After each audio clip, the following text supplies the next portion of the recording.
Hello ladies and gentlemen, and welcome back to the channel. We are in halfway through a game against Bristol City.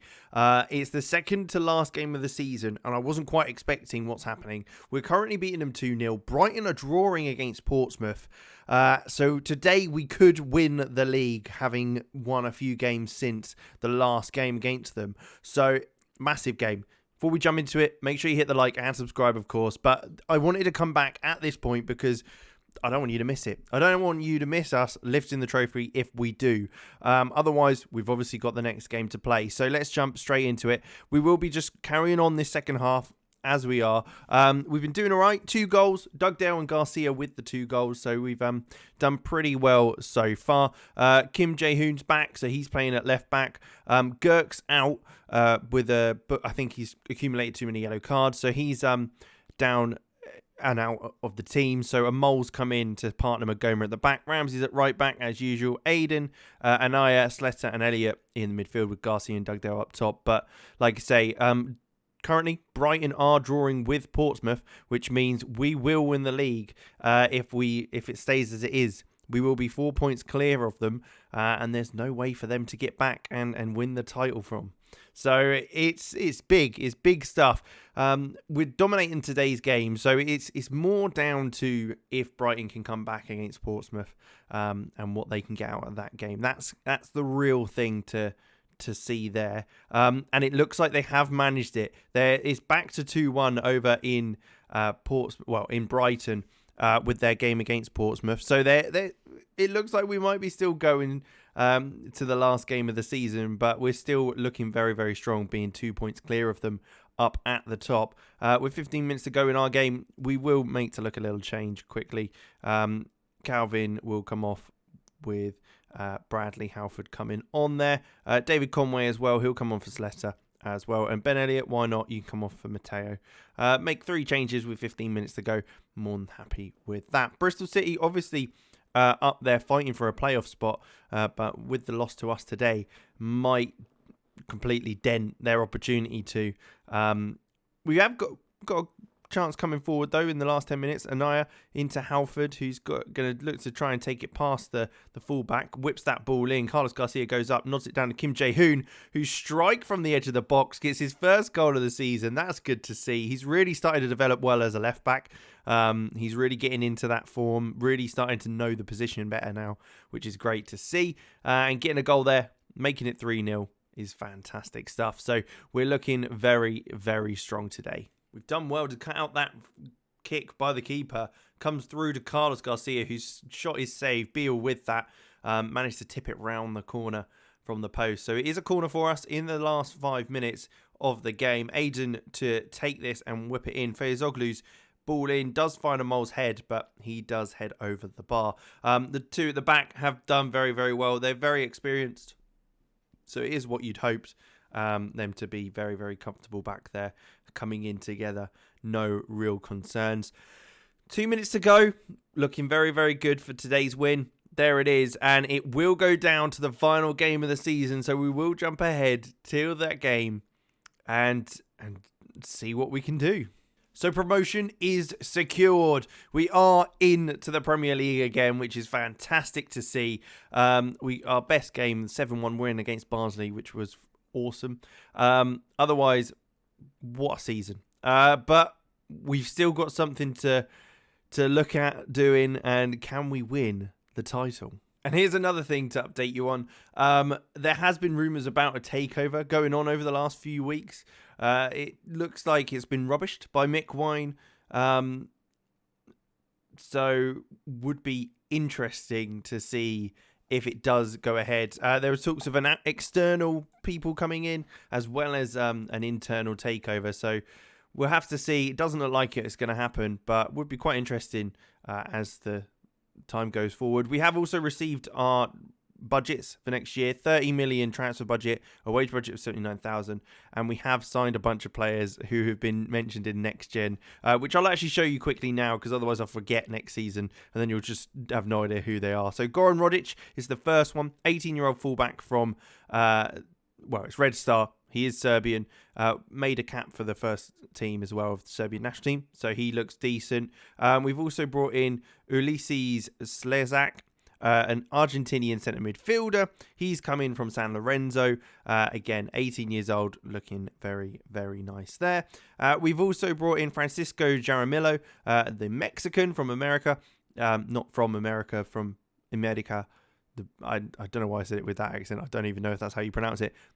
Again, looks very good. And then also Emmanuel Omeje, another player from Midtjylland this time. Nigerian, 18 years old. And again, looks very, very good. So a few players have come in during that time. We've obviously got 30 million to spend as well for next season, which is very, very exciting. Hopefully we can bring in some players. And we're likely to move on a few players as well. So we'll have to see how that goes. But this time we'll get straight into the game. So we're back. Today's the day. It's Sunderland away. It's a long, long trip to go to, but hopefully we could win the title. We're already promoted, so we've got that in the bag. Kim Jae-hoon's become a proper left back now, so that's good to see. It's deemed as one of his positions on the pitch.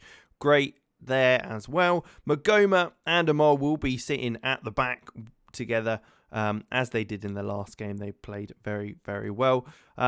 Taking on Sunderland, it is on TV, which is always cool to see. Ramsey, Kim Jae-hoon at either side. It's basically the same lineup as we played in the last game because we dominated Bristol City so well.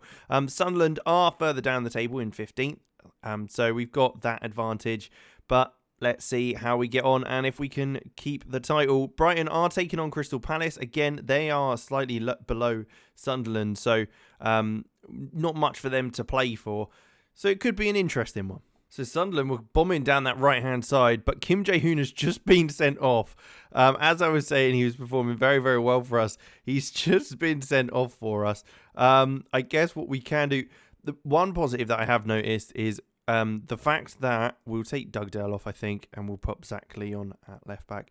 One positive I have noticed, the fact that we have, in fact, got a better goal difference than Brighton, which means we will stay top even if we draw and they win. We just can't lose. That's basically where we're at. And I think we've just had another player sent off. Are you joking me? We're down to 9 men. What is going on? We've absolutely... The boys have gone insane. What? Why all of a sudden have we just decided that we're just going to try and kill the opposition? Right then. Okay, yeah, we're down to 9 men with a whole hour to go. And now we're 1-0 down. I mean, it could have gone better. I'm a little still in shock. 2 minutes after Kim Jae-hoon got sent off, Henning Sletter got sent off, and now we're 2-0. We're one goal, we've got 1 goal down, and with 9 men. Not sure that we're going to be able to get back into this one. I mean, it doesn't... I'm not too bothered if we don't win the title, I'll be honest. But this isn't the way I wanted to lose it. Especially as it was all in our favour to start with. I don't really know what to say to this. This is kind of ridiculous. We've had 2 players sent off. And another header by Sheringham. This time it's over the bar. And we get away with it. But 5 minutes to go until half-time. Maybe if we get in at half-time, we can kind of regroup things. But it's not gone terribly to plan. Although we are now top because Palace has scored a penalty against Brighton to draw level. This is chaos. This is absolute madness. We're still winning the league at the moment with 9 men on the pitch. So what do? Do we just hope that... I guess we do, because we've got very limited chance of actually being able to get back into this game, I'll be honest. Right, let's take Ben Elliott off. And I think I'm going to put Conway on, because I think he has got the ability to drive forward with the ball. Naturally, a winger, he's going to get wider and get further forward with the ball at his feet. I'm hoping that will mean we'll be able to get further up the pitch. Crystal Palace has just taken the lead. That's... fantastic. They're now 2-1 up as Newfield comes forward for Sunderland. De Caro, he's going to look to take it past Lee at left back, who's had to come on 25 minutes into the game. I mean, a couple of ricochets and Anaya is able to clear the ball down to Carlos Garcia, who takes it down. Hopefully he can keep the ball further forward. But there you go. You can see Robinson getting a second goal just before half-time, which meant that Brighton are 2-1 down. We're 2-0 down. Nicholas Sheringham getting a second goal of the game. Not great. This is absolute chaos. I have no idea what is going on. I mean, it's completely... Brighton might have to play in the playoffs if they don't win. That is crazy. Leeds up to second place with their current victory over Barnsley at the moment. This has been a hell of a last game of the season, I tell you that. We could be winning the title. Leeds could be getting automatic promotion, and Brighton might not even get promoted after having the chance to possibly even win the league this year, or today, I should say. With 25 minutes to go, we've managed to do half an hour, 40 minutes, with 2 players down. We might have to look to change things up again. Do we bring on Ibrahim for Avaya? I think we do, just to get some more legs in the midfield, because we just need to try and do something. I'm not really expecting anything from our game, but it's more keeping an eye on everyone else's games where Palace are still in the lead. It gives us a massive, massive chance, because Brighton need 2 goals to go above us in the table and for us to drop down, which... it's not looking likely at the moment.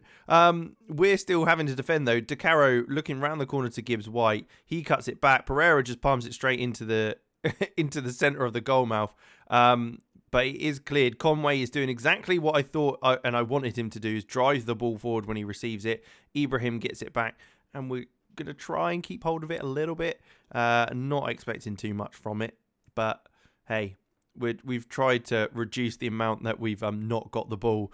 But as the clock ticks down, 10 minutes to go, we could get the trophy. We could win the league and have 2 players sent off in the last day of the season.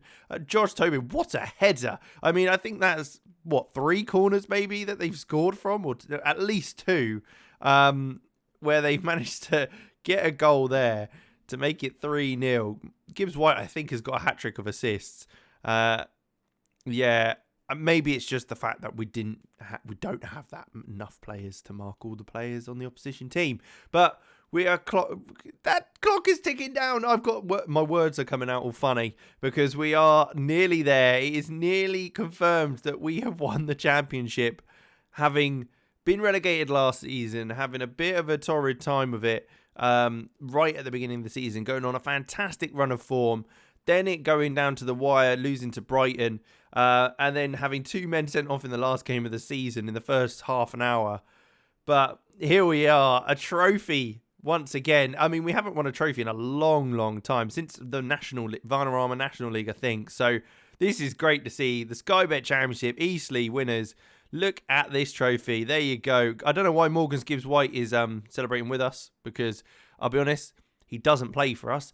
And he got a hat-trick. I mean, it's the weirdest thing. We're away in the most northerly place we could go, with losing 3-0 with only 9 men on the pitch, and then we go and lift a trophy at the end of it, celebrating like mad. I don't know. Madness. Absolute madness. But there you go. We've made it. We've got the trophy. That's great. That's a great one to have on the books. Hopefully that'll mean we've got a bit more going about us next season when we get promoted into the Premier League. But the next step, let's take a look at our season review and how things have gone. Here we are, the season review. It's good to see a little trophy in there. Let's take a look then at how things have gone and kind of what will be happening next year. So we've got the signings this season. Who was the signing of the season? Looks like it was Charlie Dugdale. I mean, yeah, I think he was a decent signing to bring in to kind of get us over the line. Oza as well did well. I mean, they're not overly happy with it, the signing. I don't know why. Bradley Halford, another one to come in and cover some sales in January. Hugo Anaya, another one who's we spent a lot of money on. Very, very good, though. Tobias came in. Madrid moaned at me for not playing him in his right position. But again, He did what he needed to do. And Kevin Anderson, again, coming in later on in the season. Carlos Garcia, though, was the transfer out to Lazio. He did come back in on loan, which was good, but we'll probably be losing him next year and not being able to get him back in. 40 goals and 8 assists in 45-6 appearances is kind of ridiculous. Violato left for Celtic. Sean Curtis to Atalanta. Bright Kingsley moved on to Rochdale. Patino to Burnley. Sepulveda to Montreal. Barbier to Rennes. Ortega to Nacional. Dennis McGormack to Sutton. Thomas Hill to Brentford. Eric Jevenhagen to Cologne. Mark Tyne to Leeds. Al Hassan to Aberdeen. Garside to Luton. Cuckoo to Sunderland. And Greeno to QPR. And then there was a bunch of loans out this season. Looking at the season, though, they wanted us to reach the playoffs. We won the league. I mean, quite the ridiculous run that we went on. We only lost 5 games all season, and that came in the last game of the season where we went down to 9 men against Brighton, where we lost 5-0, who were fighting for automatic promotion that ended up in the playoffs somehow, which I have no idea how they've done that. We lost to Leicester, who were the favourites for the league, and also Huddersfield and Brighton again. We lost at the beginning of the season. Brighton, who again got relegated with us, and Huddersfield, who were fighting once more for automatic promotion. We did lose in the 4th round against Man City, having beaten West Ham in the previous round. Reach 4th round was the target. We matched that. And Carabao Cup again. Wait, did we play Man City in both cups and got knocked out by both times? We did. I didn't even realise that. But yeah, Man City in the other one after beating Palace in the first round that we were in. Eastleigh 7-1 win against Barney was the biggest win. Most memorable was the 2-1 win against West Ham in the FA Cup. And the goal of the season was Matteo, won against Leicester in the 2-2 draw. Lots of money coming in, a bit more sponsorship. Obviously, the broadcast revenue's down because we were back in the Championship rather than the Premier League, but that should hopefully go up next season. Similarly, with the competition prize money. Match day commercial and retail's good, going up. Corporate and hospitality as well. Kim Jae-hoon is the most shirt sales, as probably expected, because he's been at the side now.